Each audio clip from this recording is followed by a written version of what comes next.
Sometimes if you want to go faster on your mountain bike, it's easy. You just pedal faster, right? Well, yes, but what happens if you want to go faster everywhere? Well, sometimes it takes more than just pedaling. What do I mean more than pedal? Well, sometimes you might want to pedal to go faster, but you can't.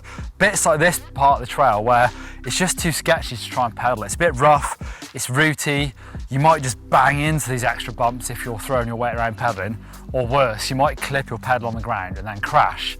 So this is where you need to do more than just pedal to make speed. Pumping is the way to make extra speed. And if you can use that with pedaling, then mega. You can use it on all sorts of tracks, even when it's too hard to pedal. Pumping is all about getting heavy in the bottom of transitions. We're on a pump track, so it's kind of obvious. If you rode through here doing nothing, you go up and over the roller, in the bottom you'd squash into the bike. So you need to exaggerate that, make yourself heavy, that will drive you forward if you do it on this down to flat transition. Move it further to the back of the bike, you've got more space to move, you can make your bike heavier and then go faster. You'll get the feel for pumping quite quickly. The harder part is getting the timing right. You really need to nail those down to flat transitions. The good thing is, if it feels right, then it is right, because you're working with the slope. Let's show you how that works on the trail. It's the same. Now you can look for the transitions on the trail, and how you ride advances a lot. Once you've got the pumping dialed on the pump track, now is when you can take it to the trails and look at where you can make yourself heavy to make speed, and also where not to bother, because it can be really tiring, to be fair. Pumping is like squatting, so yes, pedaling's tiring, but also pumping.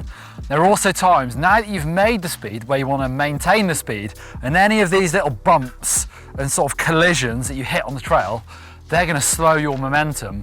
So now you need to start thinking about either hopping them, so a big proper bunny hop to clear these things, which is also quite tiring, or sometimes it's just about unweighting, taking your body weight off the bike, only just the slightest bit. Even if your wheels still tap these obstacles, the weight's not on the wheels, it's not going to slow you down as much.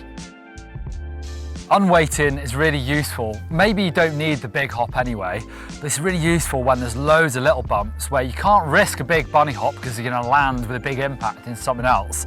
That's where you can get lots of tiny little unweights to take out these roots, these bumps, and then you're going to carry your speed and your momentum.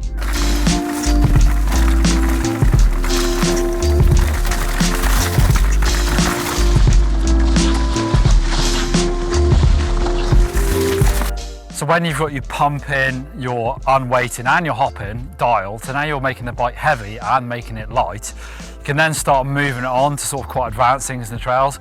I start looking for places where you can get extra pumps out of the trail. So here's quite a good one. It's a nice roller there, it doesn't go to anywhere. Then you've got a little section of roots, so if you're going quick, you'll bounce off that and you'll impact into these, and it will slow you down just that little bit. But if you get a good pump and a hop off that, you can turn that into a jump, land on the backside of these roots, get a good pump there, you've taken out an impact and gained an extra big pump.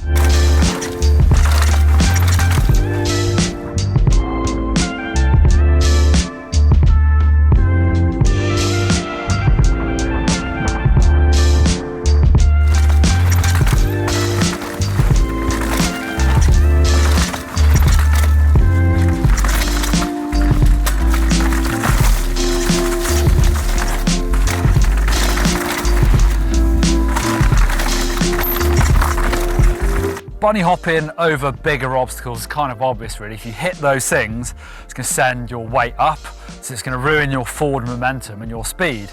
But also it can work as a pre-hop as well. If you look at something like a drop-off, if you just ride off this, you're going to just shoot off and land to flat. If you kind of tip this on the side, it almost looks the same as a bunny hop, because you're just trying to take a lump out of the equation and get back down on the floor as quick as possible.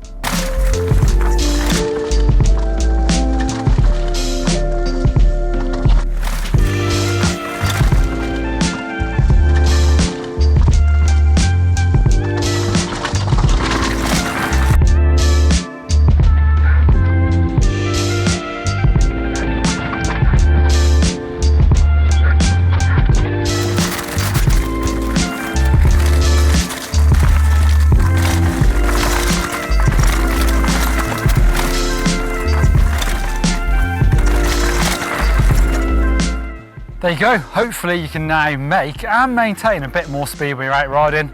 It's all about mastering the trails, or at least trying to master the trails. I'd love it if you hit that thumbs up and definitely subscribe if you haven't done already. I'm going to ride a bit more.